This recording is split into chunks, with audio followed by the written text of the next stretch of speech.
just a very simple trick. I'm going to have you name a card value for me, please. Now, I don't want you to necessarily name like the 4 of spades or the 7 of hearts. If you say 4s, I'm going to take whatever value it is that you name, and I'll lay all 4 of them out here on the table, okay?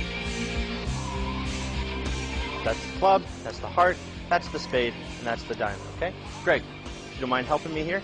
Max has made a decision on the jacks. I'd like you to name any suit that you'd like. Okay.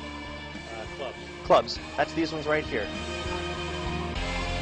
Is there any reason that you left the club on the table? I mean, I'm not questioning your decision. I was just curious as to why you would have left that there. In fact, Max, is there any reason that you would have chosen the jacks? Not really. I'm really happy you did, because all of these ones would have been blank.